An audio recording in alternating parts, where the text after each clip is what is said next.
Muito bom dia. Estamos aqui também, novamente, numa reunião do Grupo de Trabalho das Comunicações Eletrónicas, numa audição no âmbito da Baixa Comissão para a nova apreciação da proposta de lei que aprova a Lei das Comunicações Eletrónicas e transpõe a diretiva que estabelece o Código Europeu das Comunicações Eletrónicas. Estamos a realizar um conjunto de audições e hoje temos connosco o Gabinete Nacional de Segurança com o Sr. Contra-Almirante António Gameiro Marques, que é o Sr. Diretor-Geral, e o Centro Nacional de Cibersegurança, com o Sr. Engenheiro Lino Santos, Subdiretor-Geral e Coordenador. Também dizer que para esta audição a grelha de tempos é para uma intervenção inicial a cada entidade de 10 minutos, depois cada grupo parlamentar terá 7 minutos para fazer as suas perguntas e depois uma resposta final de 10 minutos a cada entidade. Era esta a grelha de tempos para esta audição. Desde já passava então a palavra ao Sr. Contra-Almirante António Gameiro Marques. Muito obrigado. Muito bom dia, Senhor Presidente em exercício, presumo, o Sr. Deputado Hugo Costa, da Comissão Parlamentar de Economia, Inovação, Obras Públicas e Habitação, senhores deputadas e deputados, membros desta Comissão, muito bom dia. Agradecemos a oportunidade que nos deram para estar convosco e assim podermos desejavelmente contribuir para a prossecução do processo legislativo associado à proposta de lei número 83/14, que estabelece a Lei das Comunicações Eletrónicas, designadamente no que concerne aos artigos ligados à cibersegurança e assim à atividade do Centro Nacional de Cibersegurança. E permitam-me, a título introdutório, referir que a cibersegurança é definida na nossa moldura jurídica como o conjunto de medidas e ações de prevenção, monitorização, detecção, reação, análise e correção que visam manter o estado de segurança desejado e garantir a confidencialidade, integridade, disponibilidade e não repúdio da informação, das redes e sistemas de informação no ciberespaço e também das pessoas que nele interagem. Aqui a componente de pessoas é bastante relevante. E pode este conceito igualmente ser evocado com 4 tipos de discursos ou perspectivas, todas elas complementares e interdependentes, numa visão transversal da sociedade que assista todas as ações que fazemos sobre a temática da cibersegurança, designadamente a relativa aos assuntos da defesa nacional, numa lógica de proteção e defesa da soberania nacional através do ciberespaço. Um segundo, associado a temas de segurança interna, como é o caso da luta contra o cibercrime, a proteção de infraestruturas críticas. Um terceiro, infelizmente só existente em países democráticos, o da liberdade na internet, que zela pela garantia dos direitos humanos no ciberespaço, a preservação da privacidade das pessoas, a liberdade de expressão e, finalmente, um quarto discurso focado na economia e, assim, no desenvolvimento sustentado das sociedades, alicerçado, eu diria mesmo alavancado, nos serviços e dispositivos digitais que a ciência e o engenho do ser humano não se cansam de colocar ao dispor de todos nós. Todavia, senhoras deputadas e senhores deputados, não nos podemos, eu diria mesmo não nos devemos esquecer que não há desenvolvimento sustentado sem segurança. E a história, aliás, tem-nos demonstrado isso. E se dúvidas houvesse, o que se passou na Europa no século XX é bem representativo do que acabei de dizer. A segunda metade daquele século foi palco de um desenvolvimento ímpar, precisamente porque num continente que esteve ao longo de toda a sua existência sistematicamente assolado em guerras e conflitos, foi possível viver e prosperar durante muitos anos, precisamente por causa das condições que foram criadas para a seguir à Segunda Guerra Mundial, para a manutenção de uma situação de paz quase generalizada na maioria do continente europeu. Ora, é consabido que a União Europeia está fortemente empenhada na promoção do mercado único digital como veículo de prosperidade e de desenvolvimento, o qual está, por sua vez, fortemente dependente da imensa infraestrutura física de comunicação que nos liga e sobre a qual funcionam todos os serviços como este que hoje estamos a usar para estarmos virtualmente juntos, os quais, em conjunto, permitem que pessoas individuais e coletivas, no setor público e no setor privado, comuniquem e assim vivam e desenvolvam as suas atividades privadas e profissionais independentemente da sua localização física, como aliás foi bem patente nos últimos 19 meses da nossa vida, bastando para isso terem capacidade de estarem ligados à internet. E esta capacidade tem várias declinações, não é? De facto, o que teria sido de todos nós, pergunto eu, no passado recente, se o desenvolvimento digital não se encontrasse ao nível a que hoje já se encontra. Todavia, e por analogia com o que acabei de referir anteriormente, para que esse mercado único digital se desenvolva de forma sustentada, temos, por um lado, que contribuir para que existam as necessárias condições que suscitem altos níveis de confiança nos serviços e tecnologias disponibilizados através do ciberespaço, designadamente através do desenvolvimento e operacionalização de um conjunto adequado de políticas públicas, procurando concomitantemente fomentar, através de fortes programas de sensibilização e de capacitação da sociedade, que os nossos comportamentos sejam seguros, sejam responsáveis, sempre que, querem lazer, querem trabalho, usemos os dispositivos e os serviços digitais conectados através do ciberespaço. Ora, para que haja confiança, que leva tempo a ser construída e muito pouco tempo a ser destruída, é necessário haver transparência, é necessário haver segurança permanente, confiabilidade e credibilidade, todas desenvolvidas num modelo de grande proximidade e de grande acompanhamento dos públicos de interesse, ou seja, das pessoas, do cidadão comum da nossa sociedade. E, portanto, é neste contexto que o Centro Nacional de Cibersegurança, criado no seio do Gabinete Nacional de Segurança em 7 de outubro de 2014, ou seja, há pouco mais de 7 anos, o Centro comemorou o seu 7º aniversário precisamente na semana passada, no dia 7 de outubro, é neste contexto que o Centro cumpre a sua missão. E para aprofundar este contexto, passaria, com a anuência do Sr. Presidente da Comissão, a palavra ao coordenador do Centro Nacional de Cibersegurança, o Sr. Engenheiro Lino Santos. Lino?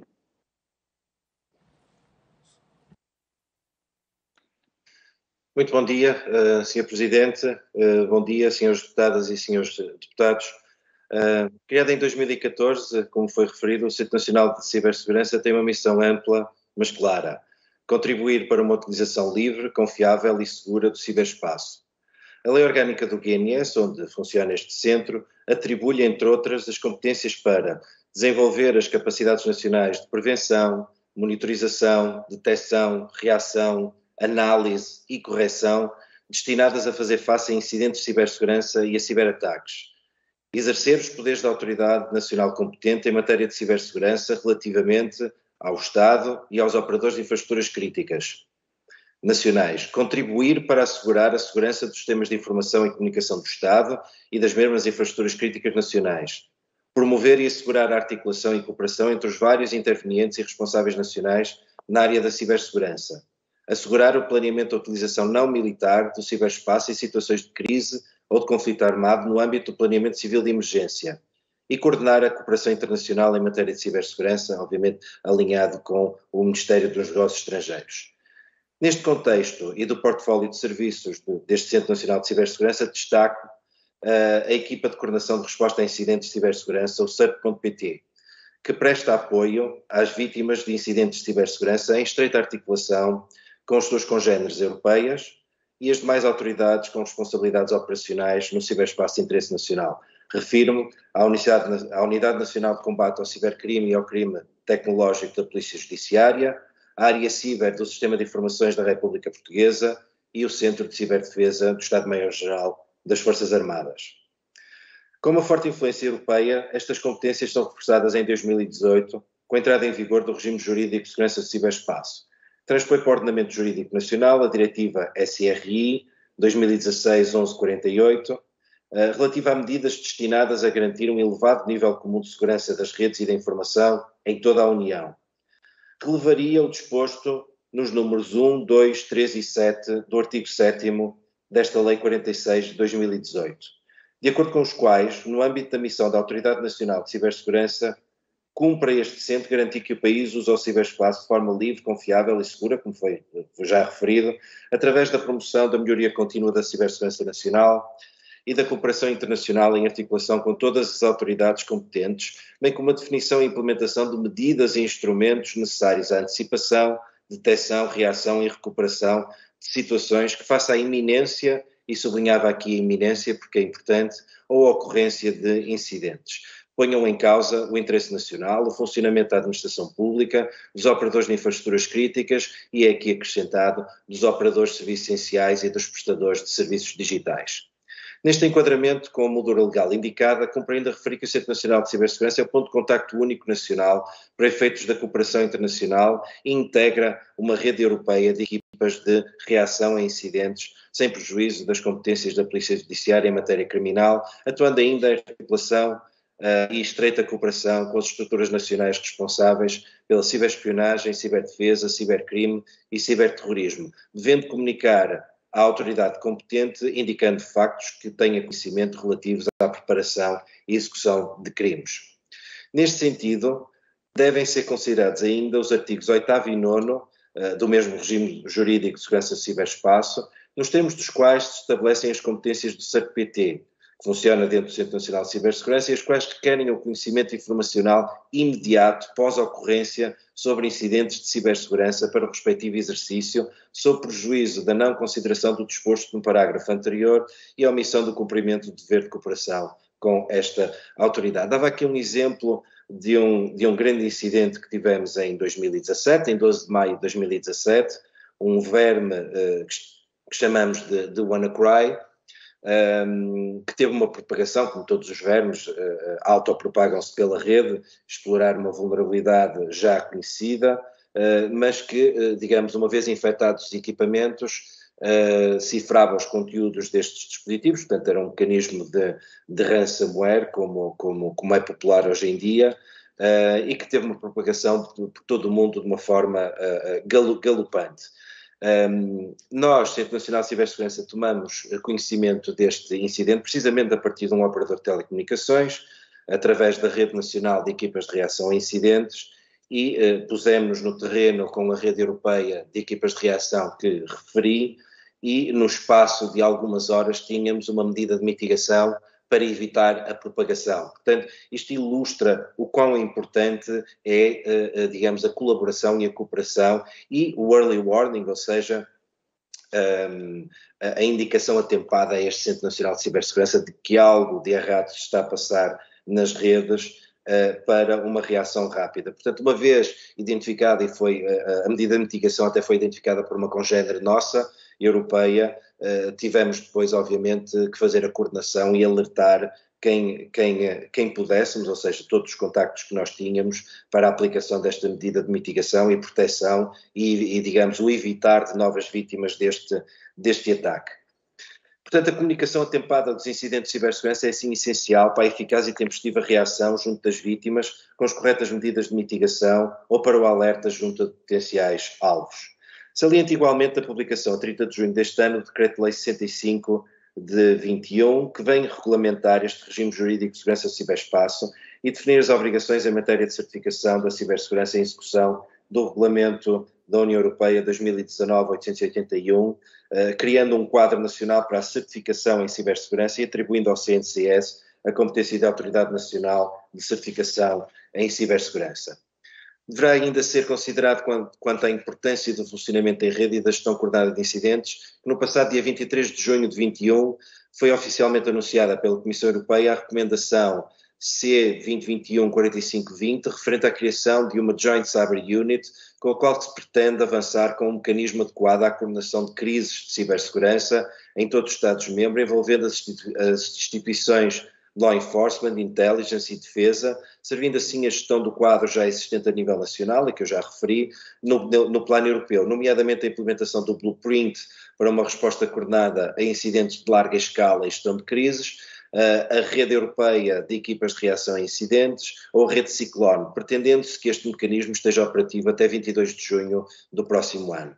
Por último, não tendo impacto para o que estamos aqui a tratar, portanto, para a transposição do Código Europeu das Comunicações Eletrónicas, mas relevante para perceber a tendência no que diz respeito a políticas públicas em cibersegurança no espaço da União, em dezembro do ano passado a Comissão apresentou a proposta, e ainda estamos a falar de uma proposta, para uma nova diretiva SRI, vamos chamar-lhe SRI 2, que vem incluir expressamente no respectivo âmbito de aplicação a quem é cometida a obrigação de reporte de incidentes à Autoridade Nacional de Cibersegurança, os prestadores de redes públicas de comunicações eletrónicas, a que refere o artigo 2º.8 da Diretiva da União Europeia 2018-1972, ou os prestadores de serviços de comunicações eletrónicas publicamente acessíveis, no artigo 2º.4 da mesma Diretiva. O objetivo é dotar cada um dos Estados-membros da União Europeia, através desta rede europeia de equipas de reação e da rede Ciclone, de um ponto focal de cibersegurança, sem prejuízo das competências das entidades competentes setoriais ou das especificidades de cada setor. Aliás, com a implementação da atual diretiva SRI, dentro do regime jurídico de segurança do ciberespaço, também ilustrava aqui o trabalho que temos desenvolvido com a banca, que, por força regulatória específica do Banco Central Europeu, emitiu a Instrução 21 de 2019, referente à notificação de incidentes, e que articulou com o Centro Nacional de Cibersegurança uma notificação conjunta a ambas as autoridades. Portanto, citando parte desta Instrução 21 de 2019, entende-se necessário harmonizar os processos de reporte e agilizar a comunicação das entidades através de um ponto único de contacto que reencaminhará esta notificação às entidades competentes. E terminava aqui esta primeira intervenção. Muito obrigado, Sr. Presidente. Muito obrigado. Agradecer então ao Sr. Contra-Almirante António Gameiro Marques e ao Sr. Engenheiro Lino Santos as suas intervenções iniciais. Passava desde já aos grupos parlamentares. Sra. Deputada Márcia Passos, do Grupo Parlamentar do PSD. Muito obrigada, Sr. Deputado Coordenador. Bom dia, Senhoras e Senhores Deputados. Os meus cumprimentos ao Sr. Contra-Almirante António Gameiro Marques, em representação do Gabinete Nacional de Segurança, e também ao Sr. Engenheiro Lino Santos, em representação do Centro Nacional de Cibersegurança.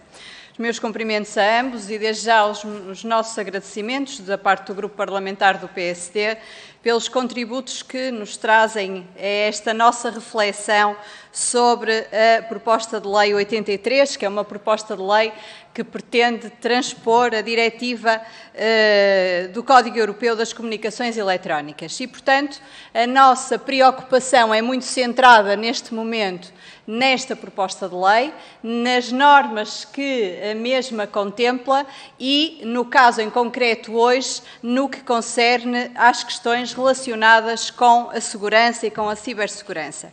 E, portanto, é certo, como bem referiram na vossa exposição, que encontramos hoje num mercado digital, num mercado onde é possível a cada momento, cada um de nós, cada particular e cada entidade pública comunicar entre si, independentemente do lugar do mundo onde se encontra.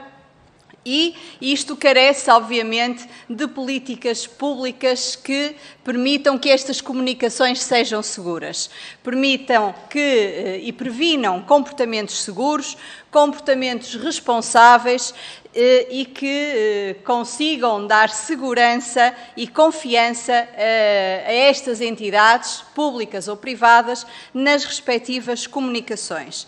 Aquilo que nós vos pedimos nesta fase é alguma reflexão que possam fazer connosco no que concerne, de facto, às normas que estão contempladas nesta proposta de lei. E eu refiro-me, em particular, àquelas que estão contempladas no capítulo 4º da proposta de lei, portanto, nos artigos 58 e seguintes, que respeitam à segurança e emergência. temos algumas preocupações. Gostaríamos de saber a vossa opinião, no sentido de que, enquanto entidades altamente qualificadas no que respeita à segurança e à cibersegurança, gostaríamos muito de vos ouvir acerca do seguinte: se esta proposta de lei é uma proposta de lei que previne todos os crimes ou os crimes que estão contemplados na lei do cibercrime, por exemplo, na lei 109 de 2009, se esta proposta de lei dá uma resposta positiva no sentido da prevenção. Refiro-me, por exemplo, à segurança das redes e serviços, às empresas que oferecem redes públicas de comunicações eletrónicas ou serviços de comunicações. Se é uma proposta de lei que garante que os dados pessoais só podem ser acedidos, por exemplo, por pessoas autorizadas, se garante a aplicação de uma política de segurança, se, porventura, garante a confidencialidade das comunicações realizadas através das redes públicas. Portanto, são questões como estas que nos preocupam neste momento e cujos contributos do Gabinete Nacional de Segurança e do Centro Nacional podem ser contributos muito úteis para contribuindo aqui para a nossa reflexão. Ainda uma última questão, por exemplo, aquela que concerne ao consentimento do utilizador antes da inclusão dos números de telefone, dos endereços de correio eletrónico, se também estas questões estão aqui contempladas na proposta de lei e se todas elas caminham no sentido da prevenção do cibercrime. Portanto, Sr. Contra-Almirante, Sr. Engenheiro, eram estas as questões que neste momento tinha para apresentar. Muito obrigada. Muito obrigado, Sra. Deputada. Sr. Deputado Filipe Pacheco, do Grupo Parlamentar do Partido Socialista. Muito obrigado, Sr. Presidente. Cumprimento todas as senhoras e os senhores deputados. Cumprimento também o Sr. Contra-Almirante António Gameiro Marques e o engenheiro Lino Santos, também em representação do Centro Nacional de Cibersegurança, do Gabinete Nacional de Segurança e do Centro Nacional de Cibersegurança, respectivamente. Elogiar também as intervenções feitas inicialmente. É evidente que o principal objetivo do diploma que discutimos aqui hoje em concreto enquadra-se naquilo que é o novo quadro legislativo para as comunicações eletrónicas, de transposição de uma diretiva, e eu tentar-me focar naquilo que é esta proposta de lei em concreto e naquilo que ela pode trazer de positivo e de mudança de paradigma das comunicações eletrónicas no nosso país. Seja, por um lado, eu perguntar-vos-ia, em termos de questões de liberdade de internet e de acesso às comunicações, o que é que entendem desta nova proposta, e eu penso que grande parte das questões já foram colocadas até pela senhora deputada Márcia Passos, mas daquilo que releva desta proposta de lei sobre as questões de segurança e de cibersegurança, que em grande medida penso que é a secção 2 deste diploma, sobre segurança de redes e serviços, o que é que entendem daquilo que são os objetivos centrais desta nova proposta de lei e se cumpre aquilo que devem ser as melhores práticas, recomendações e até as exigências europeias relativas à segurança e cibersegurança das novas redes. Portanto, perguntava-vos qual é a vossa análise sobre esta realidade e depois também perguntava, portanto, este é um primeiro bloco de questões, não tenho nada em concreto, mas perguntava qual é a vossa análise crítica daquilo que está plasmado nesta proposta de lei, mas também fazia uma pergunta se tem algum comentário relativo, por exemplo, àquilo que é os domínios consagrados nesta proposta de lei que vinculam diretamente, por exemplo, o Centro Nacional de Cibersegurança, nomeadamente nos pareceres vinculativos que nos vários artigos vai exigindo. Nós sabemos, e como saberão de certeza, houve algumas entidades, e os parceiros estão disponíveis, houve algumas entidades até a questionar a existência destes parceiros vinculativos do Centro Nacional de Cibersegurança. Estou-me a lembrar, por exemplo, do parecer da ANACOM relativo, por exemplo, ao artigo 18º sobre a eliminação de parecer sobre a isenção dos deveres de comunicação por parte das empresas. Portanto, o artigo 18º diz que a determinação pela Autoridade Nacional de Regulação de isenções relativas à oferta de redes públicas de comunicações eletrónicas e de serviços de comunicações eletrónicas acessíveis ao público é objeto de parecer prévio vinculativo do Centro Nacional de Cibersegurança. Isto, por exemplo, é contestado pela ANACOM, contestado na medida em que a ANACOM entende que o parecer não deve ser vinculativo, deve, no limite, existir esta possibilidade. Eu perguntava-vos qual é a vossa opinião. Há o mesmo entendimento do regulador relativamente, por exemplo, ao artigo 60 e a vários dos artigos relativos à segurança de redes e serviços. Perguntava qual é o vosso entendimento e depois também perguntava, e também muito na linha do que foi da anterior intervenção, qual é o vosso... Qual é o vosso entendimento sobre esta proposta de lei relativamente às matérias de proteção de dados e de acesso a dados? Aliás, a própria CNPD já teve oportunidade de enviar, portanto, contributos sobre esta proposta de lei e, em concreto, põe em causa ou entende que é preciso melhorar aqui um dos artigos relativo à possibilidade de monetização ou mercantilização de dados pessoais e, portanto, entendem que o artigo, salvo erro, 126, portanto, o artigo número 1 do artigo 3º, exatamente, artigo 3º, assim é. A linha SS, número 1 do artigo 3º, portanto, entendem que este artigo deve ser alterado da forma como está, é o grande contributo que a CNPD faz. Perguntava se tem alguma análise crítica relativa a estes contributos e penso que sobre as questões de segurança de redes e serviços diria, aquilo que são as dúvidas que têm surgido neste grupo de trabalho. Muito obrigado. Muito obrigado, Sr. Deputado Filipe Pacheco. Sra. Deputada Isabel Pires, do Grupo Parlamentar do Bloco de Esquerda. Obrigada, Sr. Coordenador. Cumprimentar o Contra-Almirante António Gameiro Marques, o Sr. Engenheiro Lino Santos e agradecer a vossa exposição inicial. Eu não vou ocupar todo o tempo que temos, porque, enfim, as perguntas mais concretas que haveria para colocar e mais relevantes, entretanto, já foram colocadas. Por um lado, daquilo que tem sido levantado sobre, eventualmente, o papel que o Centro Nacional de Cibersegurança teve na elaboração desta lei, ou o papel que poderá vir a ter, de acordo com alguns artigos, estarão colocados um papel acrescido desta instituição também para a verificação de alguns critérios de segurança e, portanto, perguntar do vosso ponto de vista se aquilo que ficou plasmado na proposta de lei corresponde àquilo que consideram que é relevante, se deveria haver aqui alguma alteração, se, ao contrário, acham que há aqui algum problema com, por exemplo, o próprio parecer da ANACOM e, inclusivamente, ontem foi-nos levantada a questão de haverem algumas dúvidas relativamente a algumas matérias colocadas na proposta de lei que o Gabinete Nacional de Segurança e o Centro Nacional de Cibersegurança se teriam sido ou não ouvidos a quando da elaboração desta mesma proposta. E, portanto, colocava essa questão e, por outro lado, esta última que foi colocada sobre a questão da proteção de dados foi levantada de forma muito veemente pela Comissão Nacional de Proteção de Dados e perguntar-lhes também se podem aprofundar um pouco mais a vossa perspectiva sobre essa matéria, mas genericamente é perceber, enquanto instituição que tem uma visão e um objetivo muito próprio daquilo que está plasmado na proposta de lei, quais é que são as considerações que tem, quais é que serão eventualmente aqui as alterações ou os melhoramentos que podem existir do ponto de vista da cibersegurança. Obrigada. Muito obrigado, Sra. Deputada. Então passava para a resposta às perguntas dos senhores e do Sr.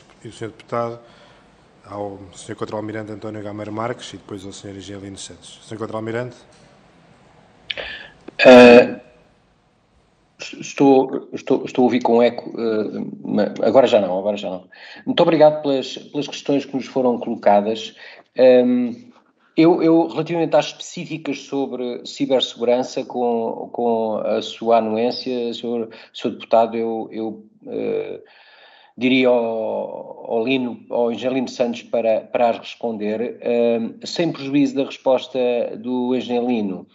Eu diria já que as questões que nos foram colocadas pela Sra. Deputada Márcia Passos pelo Sr. Deputado Filipe Pacheco e pela Sra. Deputada Isabel Pires relativamente aos dados pessoais, nós, não está, como sabem, nas nossas competências, quer do Gabinete Nacional de Segurança, quer do Centro Nacional de Cibersegurança. Posso-vos dizer que temos uma interação muito forte e muito profícua com a Comissão Nacional de Proteção de Dados é evidente que pelo menos eu revejo-me na preocupação da Comissão face a uma eventual monetização de dados pessoais que possa ser feita, digamos assim, cavalgando, perdoem-me a expressão, esta lei. Mas isso digo não como Diretor-Geral do Gabinete Nacional de Segurança, mas como cidadão de um mundo que, como eu disse na minha intervenção inicial, usa demais, na minha opinião, o digital para viver como vivemos e trabalhar como trabalhamos. Portanto, se há esse perigo deve ser mitigado o mais possível por razões que todos nós já compreendemos. A senhora deputada Márcia Passos fez uma questão, ou colocou uma questão específica sobre a confidencialidade. Posso-vos dizer que o desenvolvimento deste projeto de lei foi por nós acompanhado, porque também temos uma interação com a ANACOM muito forte e muito profícua. Aliás, existe um elemento da ANACOM que é um elemento de ligação aqui à nossa instituição, nomeado pelo presidente da ANACOM. Portanto, para os senhores deputados terem uma noção desta ligação forte interinstitucional que existe entre nós e a ANACOM, e bem como com outras organizações. E, portanto, essa preocupação está vertida de alguma forma neste projeto de lei. Leia-se, no entanto, que não é um nível de confidencialidade que, digamos assim, permita só por si tratar tipo de informação mais sensível, do tipo de informação confidencial ou segredo de Estado, porque isso, como os senhores deputados sabem, já é regulado por outra moldura legislativa que é mais exigente em termos de requisitos que se colocam sobre as próprias redes. Eu, com a permissão do senhor deputado Hugo Costa, passava a palavra ao Angelino Santos para endereçar as questões ligadas à cibersegurança propriamente dita. Antes de mais, senhores deputados, muito obrigado pelas questões que foram colocadas e pela oportunidade que temos aqui para ajudar e esclarecer naquilo que são as nossas competências. Tentando responder à preocupação legítima da senhora deputada Márcia Passos, eu digo legítima porque nós no Centro temos esta visão alargada da cibersegurança, mas aqui no contexto da transposição do Código Eletrónico, os artigos 40 e 41 do Código Europeu das Comunicações Eletrónicas focam a segurança, portanto, garantir um elevado patamar e de qualidade e de segurança das infraestruturas de comunicações eletrónicas. É óbvio que estas infraestruturas de comunicações eletrónicas depois suportam um conjunto de atividades, vamos chamar aplicações, que essas sim também podem ter vulnerabilidades e também estão sujeitas a riscos e ataques, sejam de confidencialidade, sejam de integridade ou sejam até de disponibilidade. Mas daquilo que é o nosso entendimento do artigo 40 e 41 do Código Europeu das Comunicações Eletrónicas, estamos aqui a focar a segurança das infraestruturas de comunicações eletrónicas, ou seja, melhorar a resiliência e levar a um elevado patamar de segurança estas infraestruturas. E isto é uma responsabilidade conjunta de um regulador setorial, neste caso da ANACOM, e também da Autoridade Nacional de Cibersegurança, que é o CNCS. Já o regulamento de segurança, e também aqui de alguma forma enfatizando aquilo que o Sr. Almirante Gameiro Marques referiu, o atual regulamento de segurança das comunicações eletrónicas já foi feito em estreita articulação entre a ANACOM e o Centro Nacional de Cibersegurança. Portanto, essa articulação é de facto fundamental e essencial. Ela vem a ser densificada com a proposta SRI2 que eu acabei de referir. Portanto, a SRI2 exatamente atenta a estas diferentes vias legislativas no que diz respeito à cibersegurança dos diferentes setores de atividade, coloca-se como um nivelador e uma unidade mínima, digamos, horizontal a todos os setores de atividade no que diz respeito à cibersegurança, e prevê a inclusão e o alargamento a quase o dobro dos setores de atividade, incluindo o setor das comunicações eletrónicas. Portanto, essa é a via a fazer, melhorar a articulação entre autoridades para atingir este objetivo, que é o de melhorar a cibersegurança para os cidadãos. No final, é para os cidadãos que estamos a trabalhar.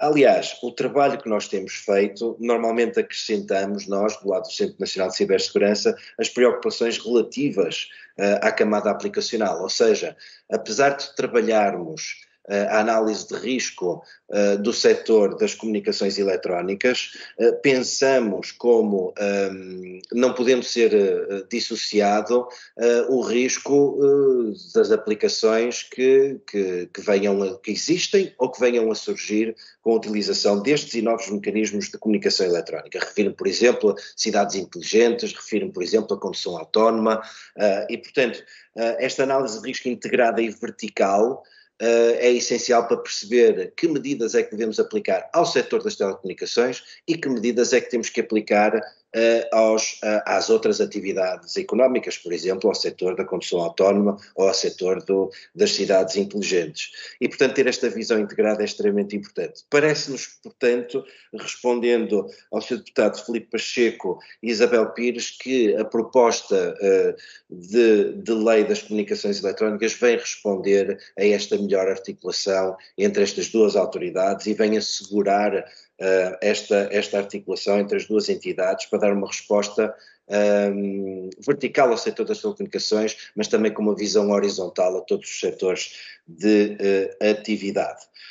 Portanto, as questões relativas ao cibercrime, como o Sr. Deputado Márcia Passos referiu, sim, endereça as questões relativas ao cibercrime no que diz respeito às infraestruturas de telecomunicações. Por exemplo, o artigo 6º da Lei de Cibercrime diz respeito ao ato de sabotagem. Estamos, obviamente, aqui a introduzir medidas, ou a introduzir o quadro legal para que existam medidas, porque vai ser feita a regulamentação, que previnam ataques de negação de serviço distribuído às próprias infraestruturas de telecomunicações. Relativamente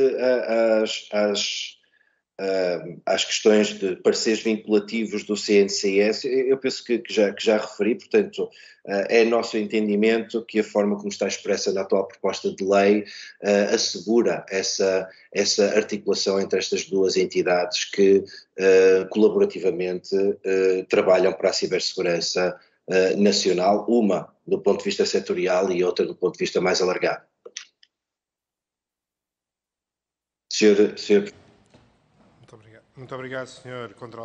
Contra-Almirante António Gameiro Marques, Sr. Engenheiro Lino Santos, muito obrigado pelas vossas intervenções, também pelas respostas às perguntas dos senhores e dos senhores deputados, e dizer naturalmente que o Grupo de Trabalho das Comunicações Eletrónicas e a própria Comissão de Economia, Inovação, Obras Públicas e Habitação continuará disponível também para receber informações que os vossos gabinetes julguem importantes para este trabalho de especialidade que se aproxima a passos largos para termos a transposição desta diretiva realizada, e agradecer novamente a vossa disponibilidade e também as vossas intervenções. Muito obrigado e bom dia.